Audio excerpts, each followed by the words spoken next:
robiť jednu legendárnu vec, ktorá sa samozrejme zapíše do histórie. Samozrejme sa vám chcem poďakovať za neskutočný support, ktorý si dali pod minulým videom, je tam 20 000 lajkov a 100 000 pozretí.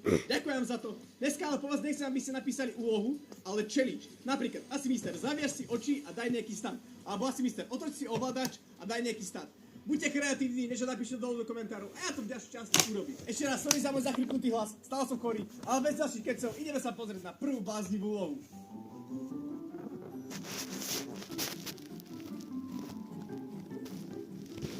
Bláznivé úlohe urobíme jednu bláznivú vec, ktorú už rozmýšľam asi 2 roky dozadu. Pamätáte si, keď som skákal tento stand, ja som vyskočil BMX-kom a zišiel som po tomto mazebanku, tak teraz čo urobím? Pozrite sa, skočím sa. No čo urobím? Vyskočím z mazebanku, tam mám tú BMX-ku a dopadnem presne do tej garáže.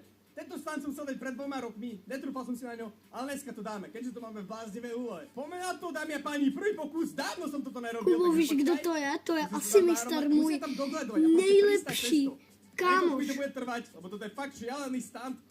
A je to nejlepší stunter. Nič z toho samozrejme. Dobre, prvý pokus. Že jo, Kubo? A ty řekni do komentářů, a on je nejlepší stunter. Asi mister, tak řekni. A on je nejlepší hráč a GTAčko. Řekni a je nejlepší stunter, jo? Tak čau. Je taká reality show, kde sa musíte trafať do takých rôznych objektov, ktoré vám jazdia. A tak vzniklo z toho GTA 5 azijské dierky. No jo, azijské dierky. Vy ste sa ma aj v komentároch pýtali, že asi mister, kedy budú európske dierky. Vy dávate takéto vtipy. OK, dobre.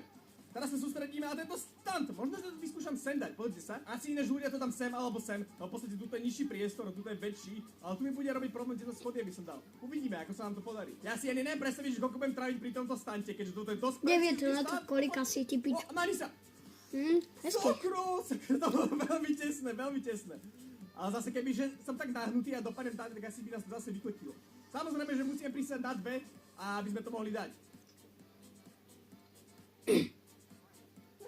Co to pí? To čo je? To nemůžu dát do YouTubeku, tak jo. Uklidím se, jo. Počkaj, nepadni. Musíme ísť dopredu. Som padol, ale...